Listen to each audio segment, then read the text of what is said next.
What if I told you that trees are mostly made of air? Not soil, not water, not sunlight, but actual invisible air. And it's a literal science. The trees around you, it was built atom by atom from gases floating in the atmosphere. And this is one of the most misunderstood facts in everyday science. Let's break it down. A mature tree can weigh thousands of pounds. So where does all that mass come from? People often say the soil. But if the trees pulled all their mass from the ground, forests would be sinking over time. And they are not. Some say water. But remove all the water from a tree and you are still left with a massive structure. And the real answer is carbon dioxide from the air. Trees absorb carbon dioxide from atmosphere through tiny pores in their leaves. They also absorb water from the soil through their roots. Sunlight provides the energy. Inside the leaves, these ingredients are transformed into glucose, a simple sugar, and oxygen. The oxygen is released back into the air. The glucose stays. The tree then converts that glucose into cellulose and other complex molecules. These form the wood, the leaves, the roots, everything. And what's the main ingredient in all of this? Carbon from the air. Let that sink in. The trunk of a tree is built from carbon that used to be floating in the atmosphere.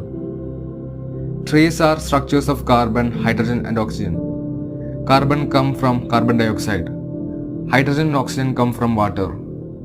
Put simply, trees are solidified air and rearranged water, shaped by sunlight.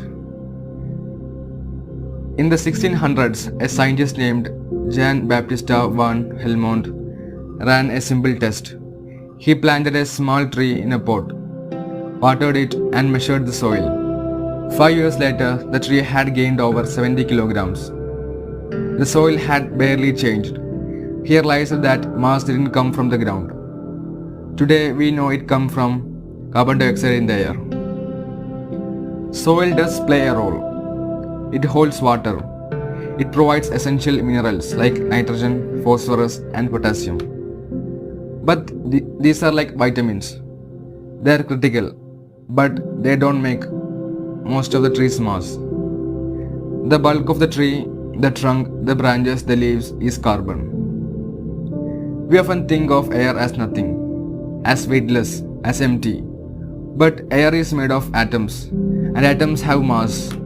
Carbon dioxide molecules are small, but they are real, and trees are experts in gathering them, one molecule at a time. Over decades, those molecules become forest. This also means that trees are carbon storage machines.